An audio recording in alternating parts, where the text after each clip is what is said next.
Good afternoon on what is a bright, warm but breezy day. It is Tuesday, April the 5th, and I have a big pile of parcels to get through, of course accompanied by a nice hot cup of tea. And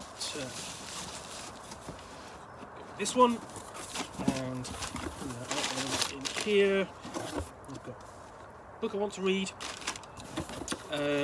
But the thing that is going to interest you is this. This is the Dungeons & Dragons Annual 2022, which is an interesting little book.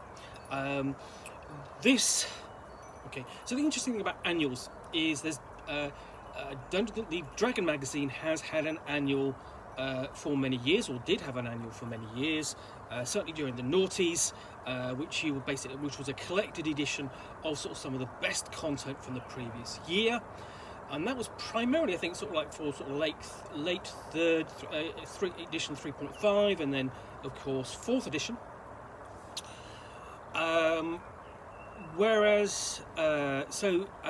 This is an annual for the game in general, i.e. this is more sort of like an annual for Dungeons & Dragons as an intellectual property, if you see what I mean.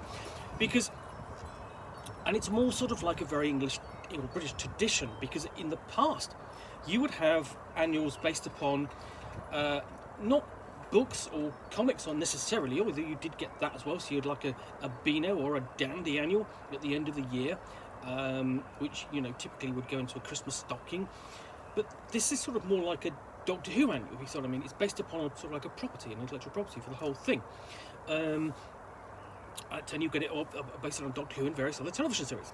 But anyway, this is very similar to that. So what you've got is that. Doesn't tell you very much what it is, but nice bright trade dress, eye-catching. Because what I like about it is that it's very simple, in the sense of sort of like, this is red, this is Dungeons & Dragons, look at this. There's no other really identifiers that, unless you're really looking for them, that people would necessarily know. So you do have the beholder and the dragons and so on around the edge, and of course the famous Dungeons & Dragons ampersand. So that's the outside. Inside. Now, why have I got this? Well, because it's interesting, and I reviewed the last one. And the last one was this would have been released in 2020 for the sort of like the 2021 Christmas annual, just as this is the annual 2022, but released at Christmas 2021. If you're following me, and I don't review these at Christmas. Okay, I've got other things, more interesting things to review at Christmas, but I do it at the antithesis of Christmas in June. So if you go back and look at my reviews or reviews of Relay, you will see a review of the annual 2021 around June 21st. Mostly because, of course, I'm a contrarian. So we open up, we've got the introduction. For almost 50 years, Dungeons & Dragons fans have gathered around their gaming tables, dice in hand, ready to explore the exciting, elaborate fantasy worlds presided over by their dungeon masters. Today, the gamer is bigger than ever, with millions of players worldwide. No matter how you want to play, are you a character-driven storyteller or a hardcore mechanics nerd on the hunt for new directions to take your gameplay in? There will be endless campaigns, characters and communities to match your style. So where to start? Dive into this annual to discover fascinating lore from D&D's rich history, tips and tricks to bring to the table, challenging activities to test your wisdom and intelligence, and the newest campaigns and content from Wizards of the Coast, and many brilliant podcasters, streamers and communities who play D&D around the globe. So roll up your character, grab your dice, and let's get started. And that's one of the things I did like about the 2021 annual, didn't it? It did encompass all of that. It did cover as much of the hobby as it could within a relatively slim volume, whilst at the same time, giving sort of like the traditional sort of things that you might find in an annual, like puzzles, word searches and mazes and things like that look a bit odd, outside. Outside of sort of like how can I put it? Actually playing Dungeons & Dragons. So we have Peoples of the Realm. You are exploring. With the first off, starting with exploring elves, and then so you've got high elves, wood elves, drow, Eladrin, This is the Feywild, and you've got other peoples like the rock and forest gnomes, mountain dwarves and duergar, lightfoot and stout halflings. So we're down there. And then we got across Faerun. So this is really, really pushing the primary campaign system for Dungeons and Dragons these days, the default one. And this is sort of like a nice basic introduction. And then it's throwing particular campaign spotlight. So this is actually connected. So we've got this is concentrating on Icewind Dale, and over the page we have campaign spotlight, Rime of the Frost Maiden.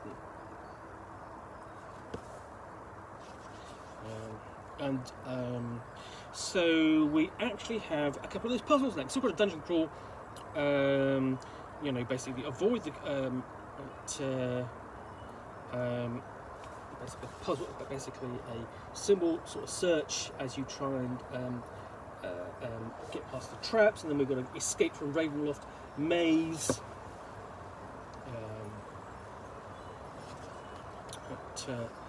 And then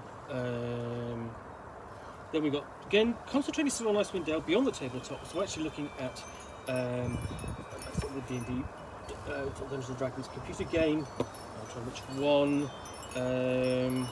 Not quite sure. Dark Alliance, sorry. Yeah, Dark Alliance.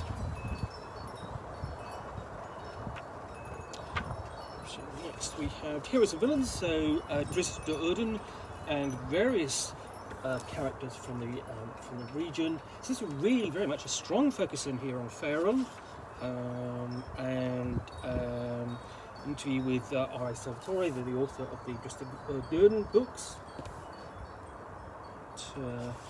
And then it's stretching, it's going again, continuing with the Crest Faerun, where we go underground with the Menzo Nanzan box set sort of thing. Sorry, I've never actually had to pronounce that word in public, because it's not something I've really had a lot of role-playing experience with. I've got the content in the box set somewhere, but I've never really explored it in any depth. I might at some point, so I've got a classic bestiary as well. But I'm sure there'll be somebody along who will correct me on the pronunciation. And then we get stretched out a bit further, so we have a look at things like podcasts, how we roll, and the Adventure Zone, and more. And again, great thing about podcasts like this, obviously, it's bringing the game alive for people. You can listen to it vicariously, enjoy their adventures vicariously, whether they're talking about the game or actually playing it. And expanding further out, explaining the planes. And then back again, we have across Faerun, the Feywild. So this is very much not so much the Dungeons and Dragons Annual 22, but the Forgotten Realms Annual 2022. Volo's Scrambled Guide to Monsters. Pack it in. Here we have a couple of puzzles. And the puzzles themselves are not particularly difficult. I mean, obviously, if you're a long-time player, and they're really meant to, much like this book itself, they're really aimed at sort of like the young teenage market, rather than necessarily at older players, mature players like myself. And we have a page of many things, essentially looking at some of the items associated with wizards, like the deck of many things. Portable hole, bag of beans, orbs of dragonkind, and so on. Roll for inspiration, a guide to running combat or handling combat. And a nice thing, we go back to where it all began, first edition. And I mean, if you go out, obviously out onto the internet and look around, you will find more detailed explorations of that first edition.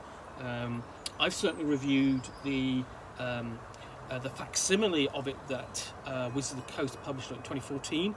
Basically, the set that comes in the wooden box with the dice, which is very nice. So this is sort of like almost an introduction to it. It'll be interesting to see whether they continue that going through where it all began, where just going over the history of the game in here. But next we have more People's Affair, and here we'll be thinking big with the giant kind.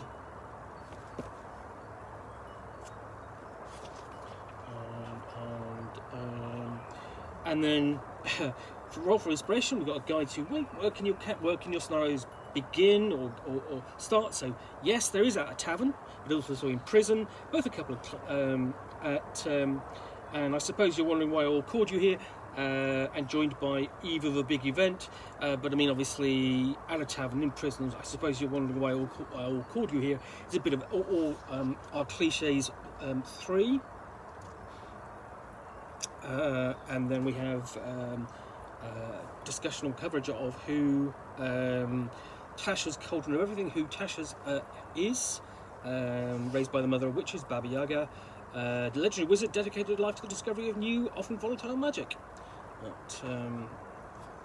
And then we switch to live streams, and again, like podcasts, that's another thing that's grown over the past 10 years or so, with actual play. People can sit and watch or listen to people playing. And I have a work colleague who listened all the way through Critical Realm whilst I was working alongside her. And then so we're beyond the tabletop. We have Baldur's Gate 3, the computer game. Huge amount of fun with these games. And then a bestiary of some with boss fights. So we've got the Lich Tarask, Pit Fiend, and a Kraken. Great beasts there. And People's Affair Room, we're going to do with a plain touch like Tritons, Genesee, Asimir, Arakocra, and Animal Folk, including well, depends how you feel about them, the Tabaxi. Some people like them, some people don't. Heroes and Villains, so we have Minsk and of course Boo and others. Perception check and asking for directions, again more of those puzzles.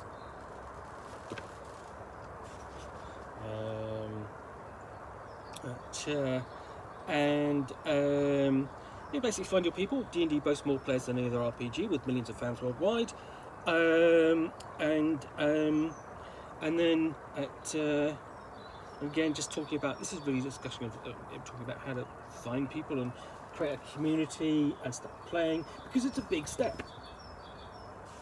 And then Crossfire On, we've got a bigger section here of Neverwinter Wood, and this is probably a bit more familiar to me, obviously, from the starter set from many years ago.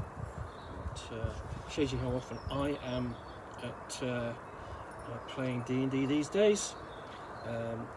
Roll for Inspiration, we have advice from notable dungeon masters.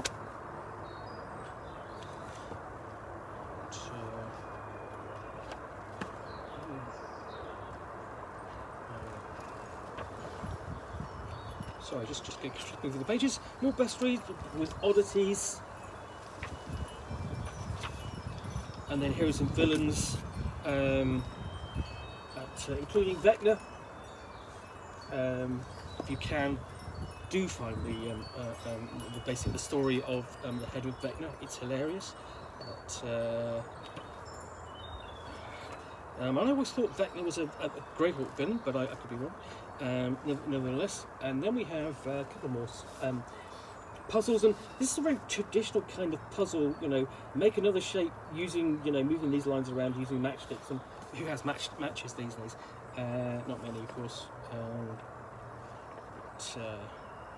Again, almost old-fashioned in their presentation. More Roll for Inspiration, and this time talking about creating NPCs and spells trouble, discussions of particular spells, heroes and villains like Xanathar, and discussion of what a beholder is. So really, you've got quite a nice sort of overview of Dungeons and Dragons, more of the quizzes, more of the puzzles, and this seems far more focused than previously. The previous issue 2020, the annual from 2021. We've got campaign focus, Descent into Avernus. And then interesting here, we actually have interesting. We have classic campaigns. This is an interesting bit of history, going back to the various editions. So it's just spotlighting them. So this really is, things like Sinister Secret of Saltmarsh, original system, first edition. Find it in Ghost of Saltmarsh, which is a campaign I'm looking forward to looking at because I absolutely adore the original module.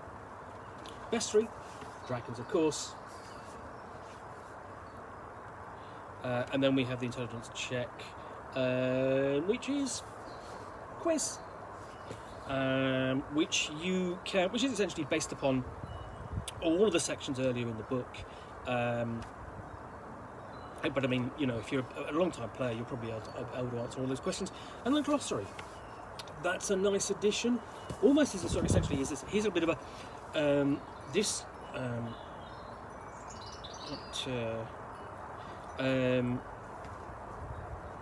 essentially, almost turns this into, a handy sort of like first reference book for Dungeons and Dragons. It's just like, again, here's an overview of what we're talking about. Here's what we're referring to, a nice explanation.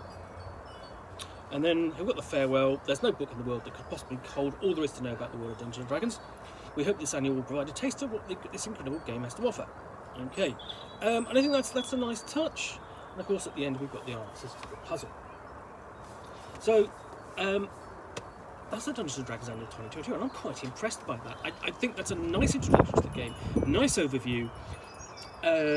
It's again not aimed at the likes of you or me, but if I had a friend or a teenager, and you're a teenager who was interested in the game, buying them a copy of this would probably be a good choice to get them involved, see what it's, get them a bit of a taste of what it's like, and then possibly point them in direction of some actual play or something like that. But this is a good starter. I think this is much better than I'm impressed by what's in here, just going through, much better than the previous annual 2021. A bit more focus, seems a bit more sort of like, a bit more interesting. See how it's windy here, you can see every noise things blowing around. So yeah, that's the Dungeons & Dragons Annual 2022. Anyway, I hope you have enjoyed this unboxing in the Nook. If you have, then please do click that like button down below. And if you've got any constant feedback, I appreciate you taking the time to post those. And lastly, if you want to see me out here with more boxes and a book or game which I will unbox and chat about to the best extent of my knowledge for roughly 10 minutes or so, all of course accompanied by a nice hot cup of tea,